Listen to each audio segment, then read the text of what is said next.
Bismillahirrahmanirrahim. Assalamualaikum warahmatullahi wabarakatuh. Hello, my name is Hani Mufrihah. I'm from Faculty of Medicine, Universitas Islam Bandung. On behalf of my team, I would like to present our work with the title Tuberculosis Co-infection has no detrimental effect on initial vital signs in hospitalized COVID-19 patients. So here are the team. Me, Hani, Dr. Fajar, and Dr. Santun are from Faculty of Medicine, Universitas Islam Bandung, whereas Rina and Dr. Edi are from Dr. Haarotin Sululang Hospital. Okay, in 2020, there were 10 million people infected by COVID-19, and the same number of people infected with tuberculosis every year. Indonesia is the country with the second highest TB cases in the world. And the presence, and we also know that our country has affected by COVID-19 pandemic in the last 2 years. So the infections of tuberculosis and COVID-19 at the same time that we call TB co-infections is very likely in Indonesia, but are rarely known. There are few case reports, but the analytical study was very limited. So in terms of clinical manifestations, tuberculosis has specific symptoms such as cough, fatigue, and weight loss. However, it's not easy to differentiate TB symptoms from COVID-19 because the complaint from the patient was subjective. On the other hand, vital signs are the objective measurement from physical examinations at a hospital. Vital signs at admissions, which mean the first time when patients come to the hospital, could be only a prognostication for COVID-19.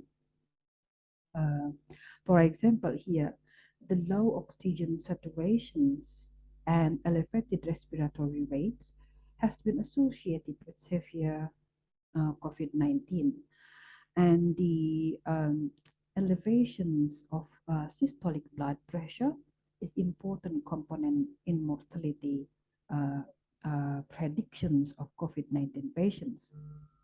So the aim of our study is first to describe the proportions of TB co-infections among hospitalized COVID-19 patients. The second is to analyze the difference of admission vital signs between TB co-infections and COVID-19 without TB. So we performed a retrospective study using medical record. The subject was a COVID-19 patient who were hospitalized in Dr. Haarotin Sulu Lung Hospital between January 2020 to December 2021. So the Haarotin Sulu Lung Hospital is a national referral hospital for lung disease. So our study is in the setting of tertiary hospital. The inclusion criteria for the subject was the first hospitalization with established confirmed COVID-19 diagnosis. So we didn't include the suspected COVID-19. The exclusion criteria were had diagnosis of HIV or had incomplete data of vital sign. The TB co-infection defined as the presence of TB diagnosis during the hospitalization with COVID-19. And for the control group for the TB co-infections, we have a hospitalized COVID-19 patient. There were absence from TB diagnosis during hospitalizations. The control group was randomly selected from the list of confirmed COVID-19 patients that were in annual report from the hospital. The minimum sample size was 51. This was based on the calculations using the 98% proportion population based on previous research here. The vital signs were defined as the data that first recorded during hospitalizations, including blood pressure, respiratory rates, and oxygen saturation, or SpO2. So this is the result of our study. So the total number of hospitalized confirmed COVID-19 for the 2 years period was 1,034 patients.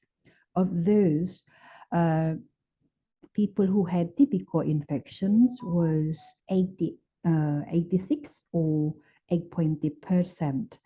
And 3 subjects were excluded because incomplete data.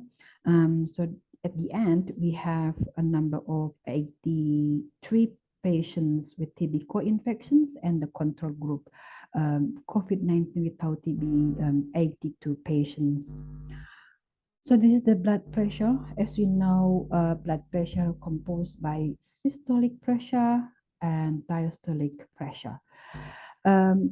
Here we can see that the median of systolic pressure in all patients was 120. In TB COVID group is 118 and the COVID group 120. We use median and interquartile range or IQR because the data was not normally distributed. So the IQR was the 25th and the 75th of percentile. The diastolic, the median of diastolic was 80 in all groups. So if we refer to this guideline, we can see that the median of systolic in both of groups are in normal range. However, if we look at the upper percentile in COVID-19, it was in high normal category. And also the same with diastolic, the upper percentile was in high normal category. So in COVID-19, we know that the increased level respiratory rate and the decreased oxygen saturation are used to determine the severity of pneumonia in COVID-19. So if we can see here in TB COVID, the median of respiratory rate was 23, while in the COVID was 24. This was categorized as abnormal, but it's not indicated as severe pneumonia. And oxygen saturations in TB COVID, we have 97% and COVID 96%. And this again, if we use the standard here, it's still in normal range. So then we try to analyze whether the vital signs in both of groups are different, and we found that here TB co-infected patient have lower systolic blood pressure and has higher oxygen saturation than the COVID-19 without TB. So as conclusion, TB co-infected COVID-19 patient had normal range of vital signs. The lower systolic pressure and higher oxygen saturation were found in TB co-infected subjects. In general conclusion, we can say that the TB co-infection has no detrimental effect, has bad impact on admission vital signs of COVID-19 patients. I would like to acknowledge all the team. This is the team from Faculty of Medicine Unisba, and this is from Roten Sululang Hospital.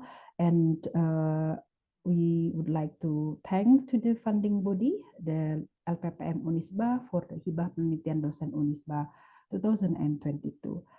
That's all from me. Assalamualaikum warahmatullahi wabarakatuh. Thank you.